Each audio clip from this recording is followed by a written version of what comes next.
Welcome to Central News, I'm Amy Forrest. In today's news, a Tauranga man known as Mr Mince for his fundraising efforts in selling Lions Club mints has passed away on his 80th birthday. Gail Ansell was surrounded by family and friends when passed from failing health on Monday. He'll be farewelled at a service at Tauranga Park this Saturday. Gail received the moniker Mr Mince after taking over the organisation of selling mints on behalf of Lions New Zealand in 2000. Bethlehem Te Puna Lions President Doug Morris says the mints now raise an estimate $5 million for Lions clubs around the country. Morris says he's been involved in mints since he was at Lions in Wellington, where he spent a lot of his working life, where his family originated. Another thing Gail is known for is leading the Puppy Guide dog appeal, and has also been responsible for running an annual brunch for women, which brings in around $2,000. Morris describes Gail as one of life's true gentlemen who loved to have fun. He has been a member of the Lions for almost all of his working life, for at least 35 years. In lieu of flowers, Gail's family asked for donations to Waipuna Hospice, which can be left at the service on Saturday at 11 a.m. Jacob Phillips isn't one to be put off by a struggle. Mild cerebral palsy hasn't stopped the 17-year-old succeeding in athletics, and on Saturday he started an outward bound course in the Marlborough Sounds. His main goal is to show that he can do outward bound and can keep up with everything that everyone else can do. Phillips is one of 10 participants selected for the first special outward bound course for physically disabled young people, organised with the Halberg Disability Sport Foundation. In the world of athletics, his focus is sprints, discus, shot put and javelin, and is coached by Alan McDonald. His cerebral palsy is mild and affects his legs to slightly alter his running style. Phillips recently came away from the Junior Disability Games in Cambridge with the best overall field performance, and he hopes to get to the Paralympics in Rio de Janeiro come 2016. But the more immediate challenge is the week-long outward bound course, where he's looking forward to new experiences. The Met Service is issuing the Bay of Plenty with a severe weather watch as heavy rain and strong northerlies move across the country. The weather forecaster issued the alert this morning, reporting a moderate risk of severe weather for the Bay of Plenty, Coromandel, Rotorua and Central North Island. Met Service meteorologist John Law says on Friday a weaker trough should cross the country with a band of rain, but is unlikely to bring warning amounts of rain. Saturday should see a ridge of high pressure move over New Zealand. Meanwhile, Bay of Plenty police are warning drivers to be careful on the region's roads with the pending heavy rain and strong winds predicted for the area. They say driving conditions are likely to be far from ideal over the next few days, so if you're travelling, please be prepared to take care. It's not so much about the bird next door, but the one in your own backyard that Landcare is asking Waikato folk to spy on. The Garden Bird Survey, which runs from June 28th to July 6th, is a citizen science project aimed at monitoring population trends of common garden birds. Results from last year's survey revealed that the house sparrow was again the most common species in Waikato and the rest of the country. A total of 136,737 birds were counted nationally during the survey, of which approximately 40 per garden were counted in the Waikato. The survey provides valuable information about trends in garden bird populations, helping guide conservation efforts. Anyone who can identify birds in their gardens can participate in the 2014 Garden Bird Survey at gardenbirdsurvey.landcareresearch.co.nz. Taking a look at the marine forecast now. Raglan westerly 25 knots with rough sea, easing late Saturday westerly 15 knots. Moderate westerly swell, high tide is at 10 a.m. To Tauranga, northeast 20 knots, rising to northerly 30 knots. Sea becoming rough. Northeast swell rising to 2 metres. Poor visibility and rain developing early this evening. High tide is at 6:57 a.m. Just ahead, Tauranga Mayor Stuart Crosby.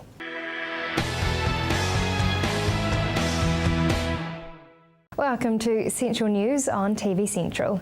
The fight is on as the Bay of Plenty Regional Council announced they have accepted the resource consent from the owners of the stricken cargo shed Rena to leave the remains of the wreck on the reef. Hillary caught up with the spokesperson for Ngā Te Hapu, the local Māori of Motiti Island. The owners claim it is too dangerous to remove the full wreck. Hillary asked whether they believe this statement to be true. Well, of course it's dangerous. All salvage work is dangerous, but that's why salvage divers are paid such high, big numbers in terms of money, because it is dangerous work. Everybody acknowledges that.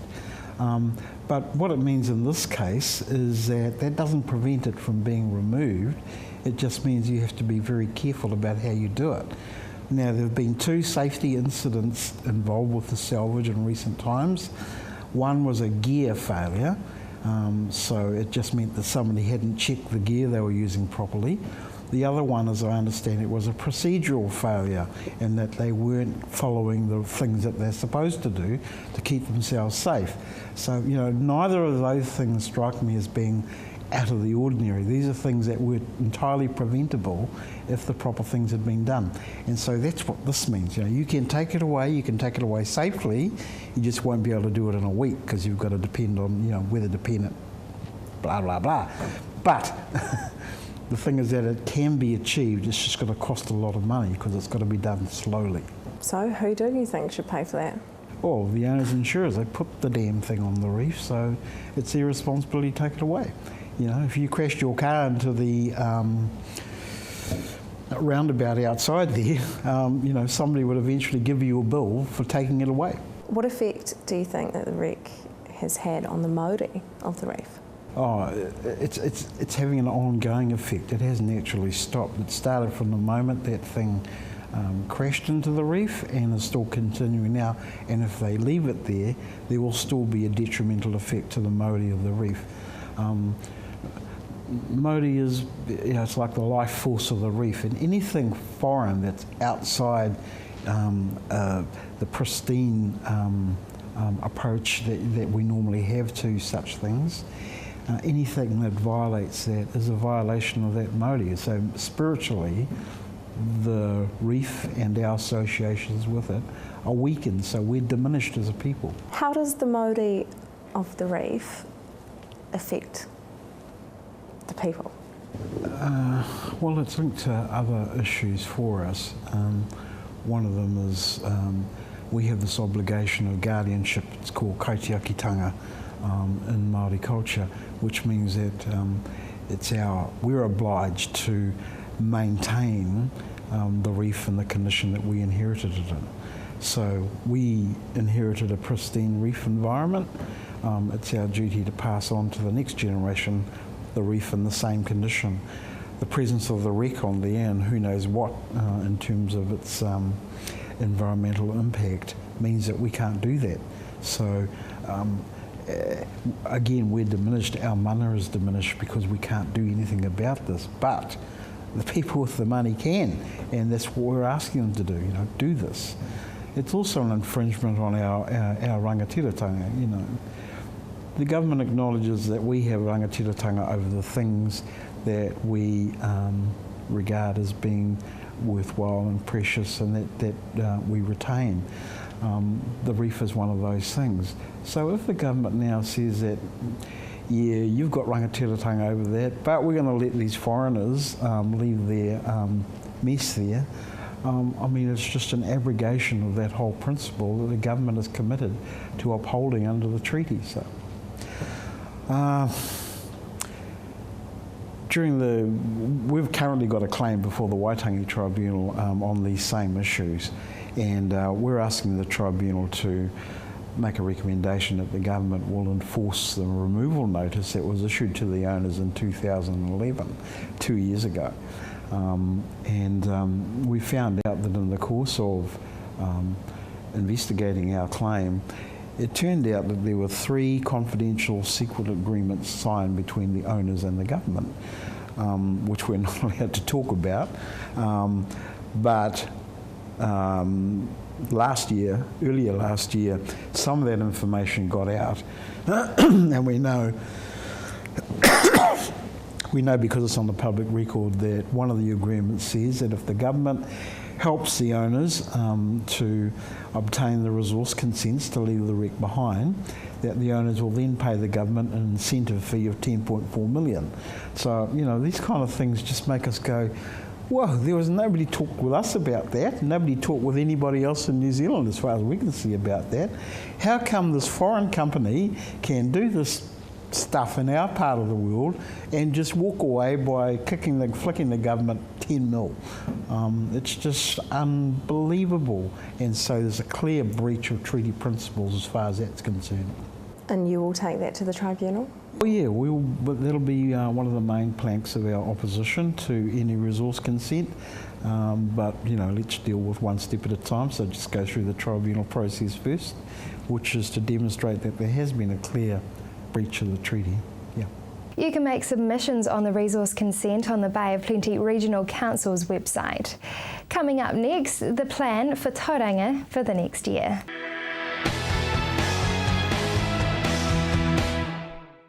The annual plan is out for Tauranga City Council, so Wayne caught up with Mayor Stuart Crosby to find out about what some of the big changes have been. Now, the draft annual plan has been through its submission process. What was decided on the subject of rates? The rating requirement for next year is 6.7%, of which 2% is to run the city, and a special levy of 4.7%, just specially for stormwater, so that's been separated out. And how will this affect the debt to revenue ratio, Stuart? We've actually lowered it. We've lowered it to 221%. It was starting around the start of the process around 230. So this new council is quite focused on reducing that ratio and ultimately also reducing the debt level as well. Now, the draft stated that there may be some cuts to services, so in effect, what will the detail of those be? And I guess also, will it result in job losses, for example?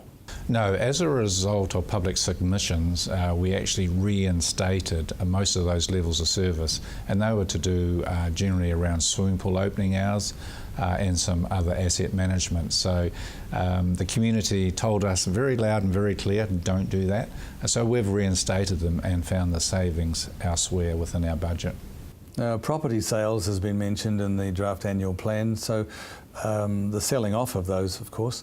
What ones will be particularly affected, I guess, and what do you expect to make money-wise from that? Well, yes, overall we have $1 billion worth of property. Obviously a lot of it's strategic and you need it for roads and things, but we also had a lot of property we inherited or had purchased where we only needed a small portion of it that was non-strategic. So over the next 5 years we have a program to sell that. It's not a fire sale. We're into year 2 now and we've raised approximately $10 million, and that goes straight back to reducing debt of that particular activity. And the grass growing slightly longer will save the council some money, perhaps? That was one of the changes of level of service, but we've actually reinstated that. It's not something I supported, but it was in a whole suite of things that we could do to reduce our costs, but it was really a false economy, so that's actually not going to happen now. Now, Stuart, the Greerton Library and also the mobile library are a bit of a hot topic at the moment for you as council. So what's the outcome there? Yes, well, after 20 years nearly of talking about the replacement for the Greerton Library, it's going to happen. So we have resolved to replace the Greerton Library, basically double its floor space to just under about 900 square metres, which is tremendous. And also the mobile library has been reinstated and it will more than likely run out its useful life. And what's happening with the Southern Pipeline? Southern Pipeline is a big project over many years, $106 million. It's basically an environmental program to start with. We were getting a lot of sewerage into our harbours because of our pump stations overflowing because they couldn't cope. So the Southern Pipeline is about capacity. The challenge with it is so big. How do we fund it in the early 20 years. That's always been our problem. So there's a bit of risk to it, a bit of financial risk, but it has to happen because we can't have wastewater going into our beautiful harbour. And can the city really afford to put this project off? And is the wastewater system currently working efficiently enough? Well, as we build it section by section, we're actually creating capacity in the pipeline itself. That's how big it is. So the next major phase, I should say, is to get it across the harbour. It's also the most risky one. Once we get it across the harbour, then through the Matapiti Peninsula to Tamanga, where our big wastewater treatment station is, it will be complete. So we've actually slowed it down, its progress anyway, and that's really to help our cash flow, wait for more development contributions to come in to help pay for it as well. So about just under 70% of it is funded by new growth, and the other 30% is funded by existing ratepayers. There was the potential to look at some increase in admission to some council activities. So what's the outcome there? Yes, what we have agreed to is really about inflation adjustments. No major changes, but what we have found, it's important to make small step changes rather than waiting 5 or 10 years and making a big one. The small step changes give the users certainty. So we've worked with our council-controlled organisation that runs those facilities, and both in the indoor area and in the aquatic area, there'll be just some small adjustments to the pricing. Now, the subject of events was a fairly hot topic in the election campaigns, of course. So where does that fit into the draft annual plan at this stage? Yes, we actually hadn't changed our event investment for over a decade, so we have basically doubled our contribution to over 400,000, and as well as the private sector have come on board with another 200,000. So effectively it's gone from 200,000 to 600,000 in one jump. But more importantly, we're also providing knowledge and services within council to support our events economy, because it's very strong here in Tauranga, and it's very good for the city to get events here. So we already have quite a range of events, but we're looking to grow some of our existing ones and bring in some new ones as well with this new partnership between the public and private sector. Stuart, the university campus in the CBD has been needing to be addressed, I guess it's one way of putting it, for quite a number of years now. So where does the council sit on that at the moment? Yes, it did. We were one of the stakeholders there because we're providing the site. So previously we'd resolved to provide a site for peppercorn rental for 30 years and then start charging a commercial rental. We've now basically decided to donate the site to the project, which came with some revenue loss, of course. The other element is the Bay of Plenty Regional Council are putting in $15 million, and we're just waiting to hear if our Tauranga Energy Consumers Trust will also grant $15 million. Once that's confirmed, then the project will happen. Now, the council initially proposed to increase development contributions. Now, will that still go ahead? And if it does, how much will be gained monetary-wise? No, we actually haven't increased them at all of any significance, I should say, over the last 2 years, because they're a major contributor to housing affordability.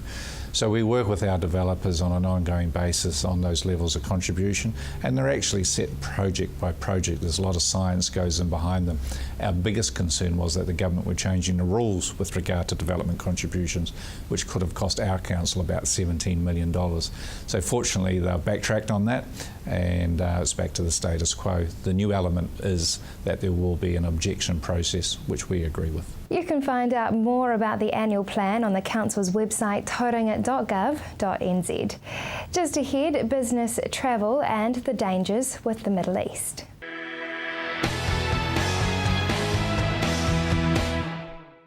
If you have just joined us, welcome to Central News. Tauranga's export and manufacturing-led economic growth means local executives from the area are travelling offshore more frequently to develop new export markets. Orbit Corporate Travel is setting up a new office in Tauranga. It is exciting. We've been talking about it with Priority One and our partners for a long time. So we opened officially on the 3rd of June. We opened with 3 staff. Rachel Hereford is our team leader and office manager. So we're thrilled to be now calling ourselves a local and being able to look after local businesses based here. And how do you think this new business will boost the Tauranga economy? Oh, without a doubt, I think simply employment will create some of those benefits, And as I said, we're starting with 3 people. Our view that within 12 months we'll be close to 10, and in 5 to 8 years we should be close to 30, which is a similar size to our corporate business in Hamilton. But what we do provide businesses is a lot of efficiency and cost reductions, and they will have material impacts on their own organisations, and that will feed into the wider community as well. Now, these days, are there greater dangers for corporates when they travel? By and large, I would assume that corporate travellers are more aware, because there's an element of duty of care within their organisations to ensure that they're aware of the risks of the region or the city that they're travelling to. However, if an individual is travelling by themselves into unfamiliar territory, that could create issues.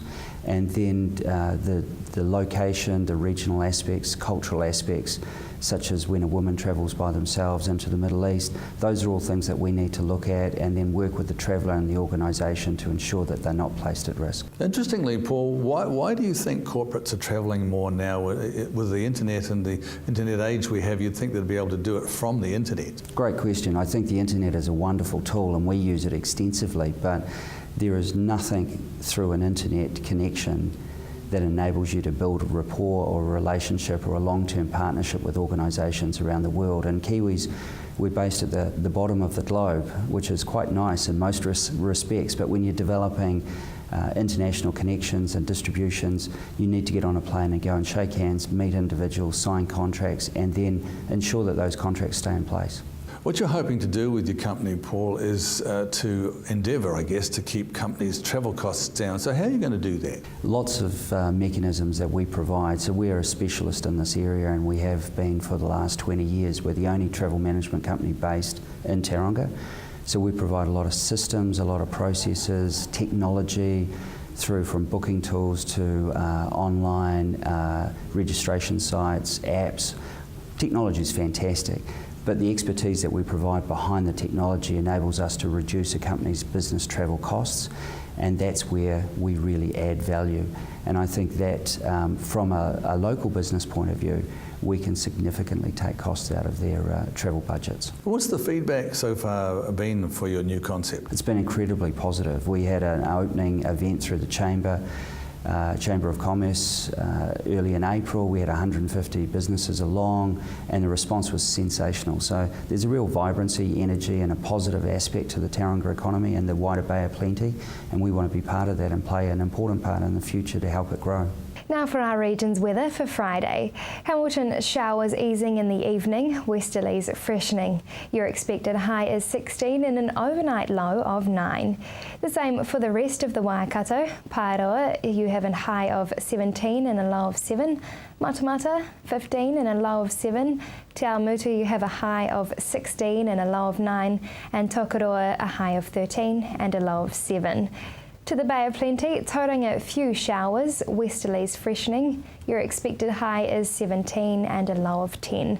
Te Puke, fine spells and a few showers, westerlies freshening. Your expected high is 15 and an overnight low of 10. That is the news for today. If you have any stories or events happening throughout the region, be sure to let us know via email news@tvcentral.co.nz. Thank you for joining us. I'm Amy Forrest. Have a great evening.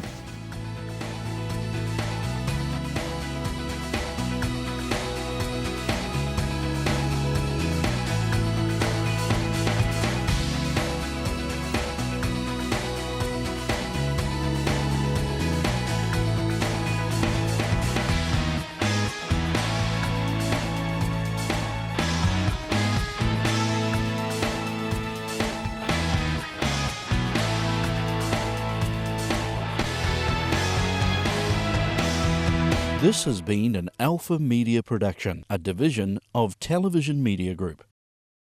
Supporting local content so you can see more of New Zealand on air.